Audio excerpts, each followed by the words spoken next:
자, 그리고 이 뉴스도 한번 보도록 하겠습니다. 저희 방송 시작 직전에 나왔던 뉴스죠. 말씀드렸다시피 지난해 8월입니다. 더불어민주당 등 야권 주도로 탄핵 소추됐던 이진숙 방통위원장의 파면 여부가 5달 만입니다. 조금 전에 결론이 났습니다. 결론은 기각입니다. 이진숙 위원장은 곧장 직무로 복귀하게 되는데 이진숙 방통위원장 목소리 그리고 권성동 원내대표, 국힘 원내대표 얘기까지 한번 듣고 오도록 하겠습니다.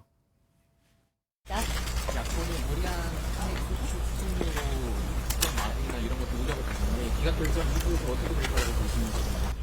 헌법은 대한민국에서 가장 상위의 법입니다. 헌법재판소에서 그런 결정을 내렸기 때문에 야권에서도 그 결정을 받아들일 것이라고 생각합니다. 이진숙 방송통신위원장 탄핵 기각으로 이재명 세력의 탄핵 남발, 입법 독재의 민낯이 드러났습니다. 만시지탄이지만 오늘 이진숙 위원장 탄핵 기각 결정이 이재명 세력의 탄핵 독재와 방송 탄압에 6개월이죠. 180일 가까이가 지났는데 할 일이 산적돼 있습니다. 직무에 복귀해서 급한 일 순서대로 차근차근 해결해 나가도록 하겠습니다. 복귀 후 어떤 업무부터 우선적으로 처리할 예정이신지? 그건 이제 그 직원들하고 상의를 해봐야 되고요. 제가 바깥에 있었기 때문에 제가 중요하게 생각하는 업무하고 실질적으로 직원들이 그동안에 파악했던 업무하고 다를 수가 있으니까 다만 이제 중대성 순서를 말씀드릴 수는 없지만 방송사 재허가 재승인 문제도 남아있고요.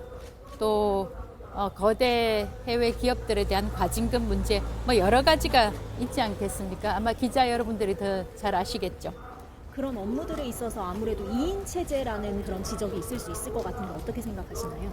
바로 그 문제 때문에 헌법재판소에서 심판을 받지 않았습니까? 오늘 물론 일부 언론에서는 뭐 4대4라는 그 숫자를 얘기를 하시는데 국민들이 헌법재판소에 부여한 그 권한이 국민들이 법에 대해서 이런 심판을 해달라고 권한을 이임받은 곳이 바로 헌법재판소입니다. 그 숫자가 4대4든 5대3이든 탄핵에 관련해서 인용되기 위해서는 6표가 필요하고 그 6표가 충족되지를 못했습니다. 그래서 숫자가 4대4든 5대3이든 기각 판단이 났고 이 기각 판단은 헌법재판소 전체의 뜻입니다. 그래서 어떤 의미에서 이번 판결은 굉장히 중요한 의미를 가지고 있다고 보는 것이 언젠가 한 번은 지금 질문 주신 그 2인 체제에 대한 판단이 필요했었다. 이번에 제가 헌법재판소에 가지 않았다 하더라도 언젠가는 한번 이슈가 될 뻔했다라는 생각을 합니다. 그리고 이번에 헌법재판소가 아주 깔끔하게 정리를 해주셨다. 2인 체제는 적법한 것이다.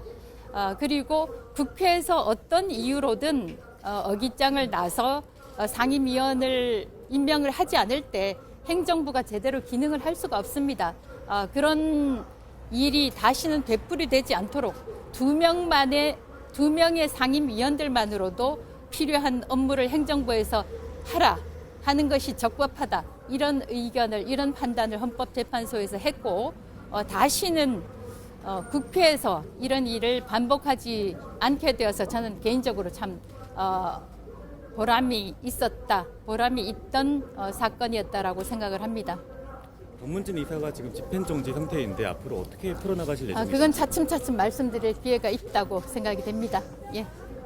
국회에 혹시 추가로 상임위원을 좀 추천을 좀 빨리 해달라고 말씀을 하실 생각도 있으실까요? 그동안에 수차례 방송통신위원회에서는 네, 이진숙 방통위원장이 오전 10시 탄핵 기각이 되고 나서 소감 그리고 지금 방금 바로 방통위에 출근하면서 나왔던 소감을 들어봤는데 윤정 기자 한번 정리 좀 해볼까요? 어떤 일 때문에였고 또 어떤 이유로 기각됐는지. 네, 야당은 지난해 8월에 이 위원장이 취임 3일 차에 국회에 탄핵안 의결로 직무가 정지됐는데요. 이 야당이 탄핵안을 의결한 이유는 5인 위원회 합의체인 방통위가 2인만으로 구성이 된 상태에서 공영방송 이사 선임 등 이 주요 안건을 결정한 것을 두고 이게 방통위법 위반이라는 주장을 펼쳤습니다. 네. 그런데 여기에 대해서 170 174일 만에 헌재가 기각 결정을 내린 것이고요. 지금 말씀을 하신 내용 중에 뭐 4대 4다 뭐 이런 얘기가 나왔는데 네. 헌법재판소의 경우에는 탄핵안이 인용이 되기 위해서는 6명 이상 재판관의 찬성이 필요합니다. 네. 그런데 지금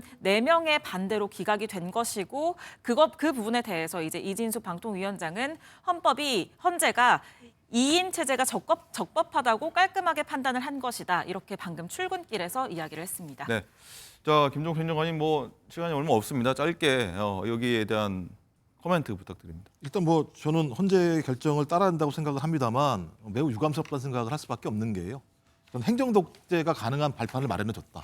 그러니까 대통령이 야당이 추천한 사람들을 임명하지 않고 있으면 그 2인을 가지고 대통령 마음대로 방송을 통제할 수 있는 길을 열어줬다는 측면에서 좀 매우 유감스럽고요. 앞으로라도 입법부 차원에서 2인 체제에 대한 어떤 대안적인 방안들을 만들어서 이런 일들이 앞으로는 발생하지 않도록 그리고 대통령이 월권을 행사할 수 없도록 만드는 절차 이런 것이 좀 필요하다고 생각을 합니다.